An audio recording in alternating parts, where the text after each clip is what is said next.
When millions of pages of unredacted court documents enter the public record, institutional stress is immediate.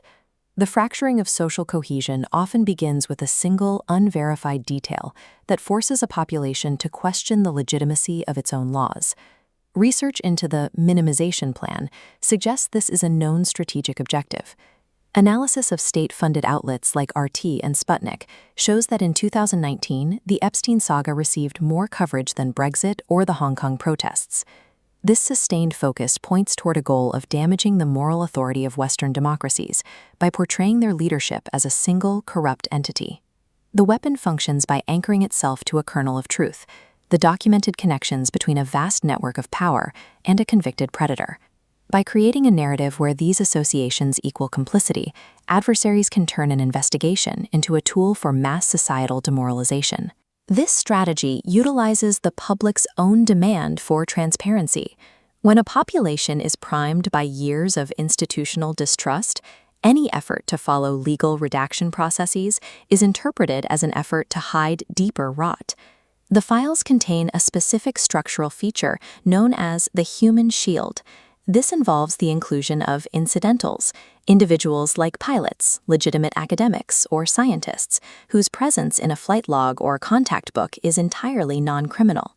Figures like Stephen Hawking appear in these files strictly due to their attendance at legitimate scientific conferences on Epstein's island.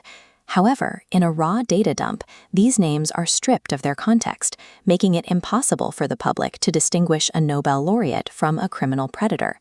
This creates a paradox for the American legal system.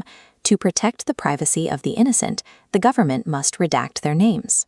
But if foreign intelligence sources leak the raw, unredacted originals, they can position themselves as the only truth-tellers, while the official version looks like a cover-up.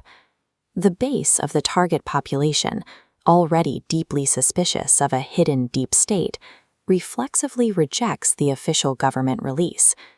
This process bypasses traditional media gatekeepers and allows the narrative to take root in family gatherings and online echo chambers. Because protecting the innocent requires secrecy, the truth becomes radioactive. The human shield ensures that any attempt to uphold the rule of law only serves to confirm the public's worst fears of systemic corruption. Information warfare doctrine emphasizes that the impact of a leak is a function of its timing. Strategically timed releases, like the 2016 DNC emails, show that data is most effective when the target is already experiencing a period of maximum vulnerability. That vulnerability is often physical. By weaponizing maritime choke points like the Strait of Hormuz, an adversary can initiate a socio-economic siege. This doesn't require a single shot to be fired. It simply weaponizes a nation's thermodynamic dependency on imported liquid fuel. Historical data shows a 90 to 120-day window from supply shock to military desperation. A March blockade guarantees logistics failure by July. But retail failure happens faster. Panic buying drains service stations in 48 hours, breaking the grid in just 14 to 20 days. This shift from just-in-time purchasing to just-in-case hoarding traps millions of liters of fuel inside private vehicles. This makes the fuel inaccessible to the broader economic grid, effectively paralyzing the movement of food and medicine. By the time the 120-day window closes in July, the nation's logistics are seized up, and its population is cognitively exhausted by the scarcity, creating the ideal conditions for a major psychological strike. The release of unredacted files is timed for this moment of peak physical exhaustion. Detonating a massive personal scandal when the public is already struggling with basic survival ensures that the response is driven by emotional volatility rather than reasoned debate. This timing is a calculated act of reflexive control.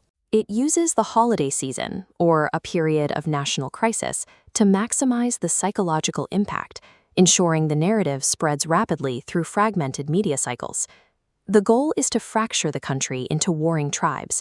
When a population is focused on internal outrage, they lose the ability to coordinate a response to the external physical blockade, turning a resource crisis into a terminal threat to the republic. The physical siege and the digital data dump work in tandem. The fuel blockade starves the industrial body, while the unredacted files disable collective decision-making. This strategy is formalized as the chaos protocol. Its intent is to flood the information environment with so much conflicting data that the concept of objective truth is rendered obsolete. This leads to a state of epistemic nihilism. By mixing true revelations with false accusations and smearing figures across the entire political and scientific spectrum, the protocol ensures that no single institution can be trusted as an arbiter of fact. The result is a seizure of state from within.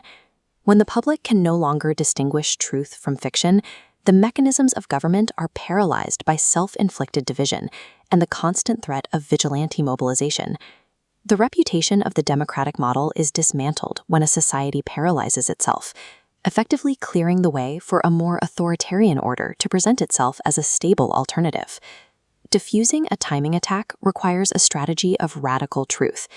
This demands proactive transparency, admitting the failure of previous concealments and explaining the human shield strategy before the unredacted files can be weaponized.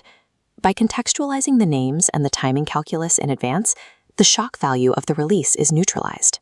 Exposing the strategy itself strips the adversary of their first-mover advantage.